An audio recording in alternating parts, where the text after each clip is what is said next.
Selamat malam pemirsa, sejumlah toko yang berada di basement Pasar Kebon Kembang, Kota Bogor, Jawa Barat, ludes dilalap api pada Minggu malam. Kepulan asap yang tebal membuat petugas kesulitan memadamkan api sehingga menggunakan alat bantu oksigen. Bersama saya, Reni Armsari, inilah iNews Malam selengkapnya.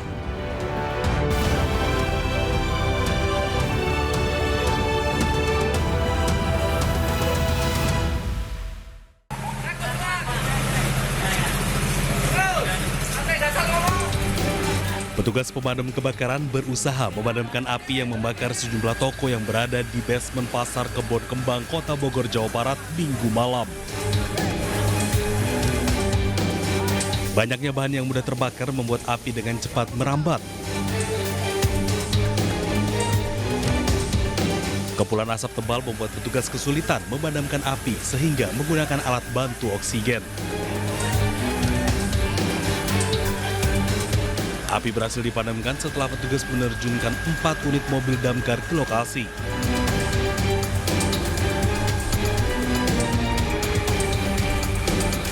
Kebakaran pasar ini diduga akibat korsleting listrik dari salah satu kios. Beruntung tidak ada korban jiwa akibat peristiwa ini. Dari Bogor, Jawa Barat, Andi Firmansyah, iNews melaporkan. Yang menolak aturan overdimension overload, ratusan supir truk angkutan memblokir jalan utama arah bandara dan pelabuhan Lombok Barat, Nusa Tenggara Barat. Selain membuat akses jalan lumpuh, aksi demo supir truk juga nyaris ricuh.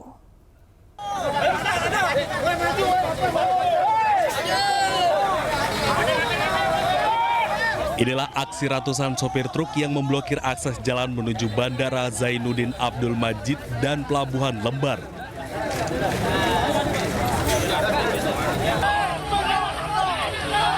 Mereka melakukan sweeping kepada truk dan angkutan logistik yang baru keluar dari pelabuhan.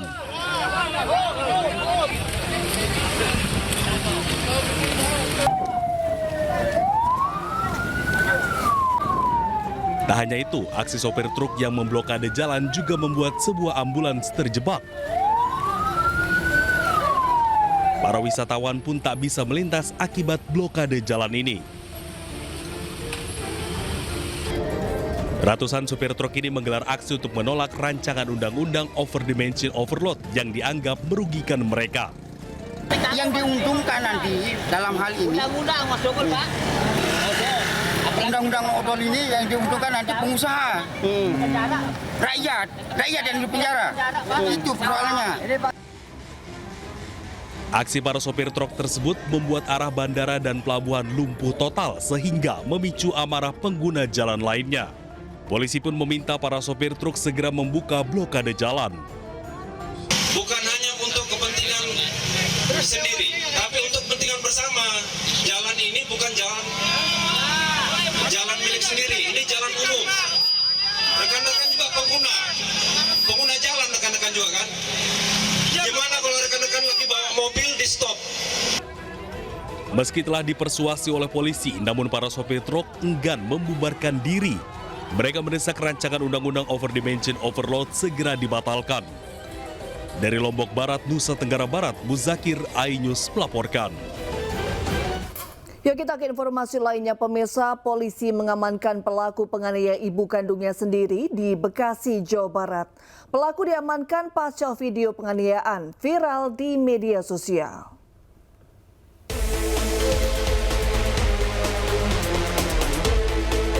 Rekaman CCTV milik warga ini memperlihatkan penganiayaan brutal seorang anak terhadap ibu kandungnya di perumahan Bekasi Jaya Indah Irigasi, Kota Bekasi. Korban yang berusia parubaya dianiaya berulang kali hingga terjatuh ke lantai dan terluka. Penganiayaan ini terjadi hanya karena pelaku tidak diberi uang Rp30.000 oleh ibunya karena tidak punya uang. Ternyata pelaku sudah berulang kali menganiaya korban hingga mengalami luka lebam di sekujur tubuhnya. Mati buat apa ini? Buat main mungkin dia nongkrong mungkin. Tapi emang biasa nongkrong, Bu? Iya, paling sama temen-temennya. Dan selalu minta uang, sama nggak, Bu, nilainya? Atau beda?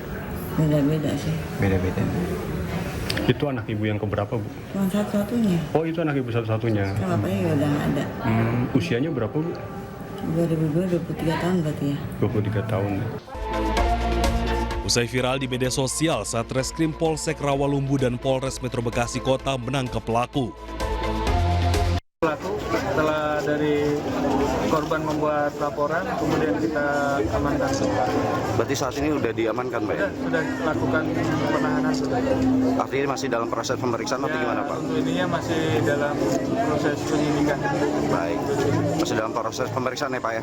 Untuk modusnya atau seperti apa gitu ya? Saat ini pelaku ditahan di Mapolres Metro Bekasi Kota dan diancam 5 tahun penjara. Dari Bekasi, Jawa Barat, Rahmat Hidayat, iNews melaporkan. Pemirsa, Badan Narkotika Nasional Republik Indonesia mengungkapkan 285 tersangka kasus narkotika yang ditangkap selama operasi April hingga Juni 2025. 10% diantaranya adalah ibu rumah tangga.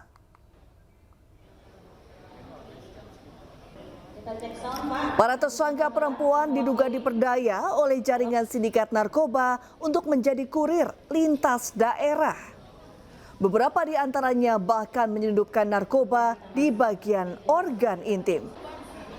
Sepanjang operasi gabungan antara BNN dan Bea Cukai pada April hingga Juni 2025, total 172 kasus diungkap yang terdiri dari 4 jaringan domestik dan 3 jaringan internasional yang beroperasi di Malaysia dan Indonesia. Total barang bukti yang disita mencapai 683,8 kg. Terdiri dari sabu, ganja, ekstasi, hingga amfetamin dengan nilai aset hasil tindak pidana pencucian uang ditaksir mencapai 26,1 miliar rupiah.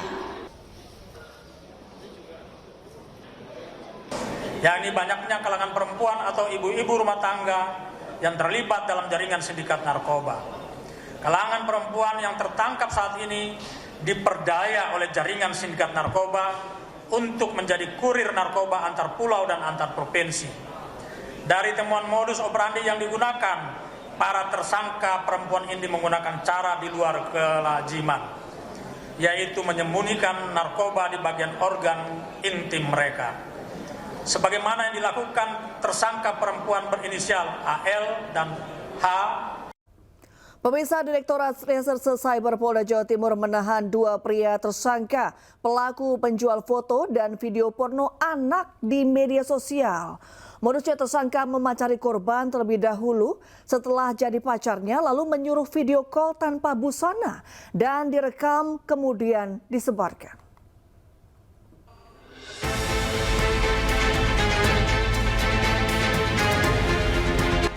Kedua pria penyebar dan penjual video porno anak berinisial RYP, seorang karyawan swasta asal Magelang, Jawa Tengah, dan ASF, mahasiswa asal Bangka Belitung, ditangkap Direktorat Reserse Cyber Polda Jawa Timur.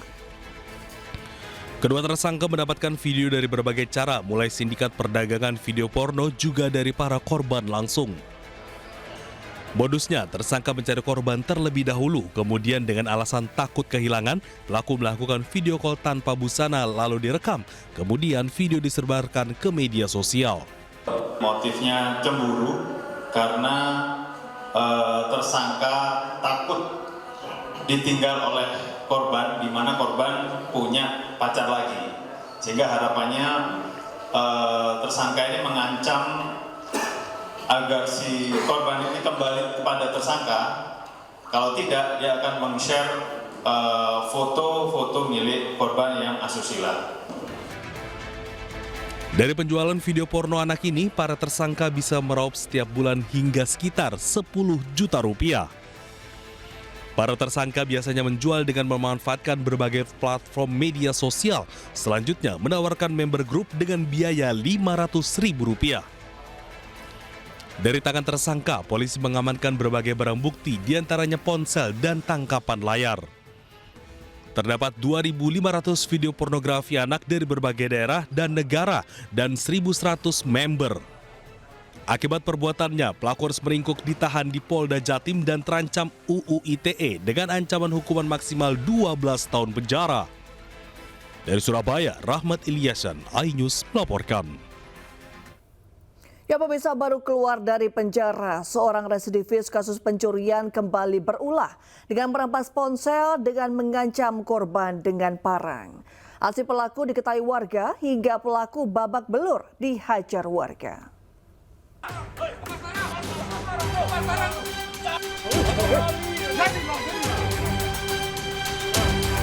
Inilah detik-detik saat pelaku pencurian menodongkan sebilah parang kepada polisi dan warga yang berusaha menangkap pelaku usai kepergok melakukan penodongan terhadap warga di Jalan Kini Balu, Kelurahan Tebeng, Kota Bengkulu.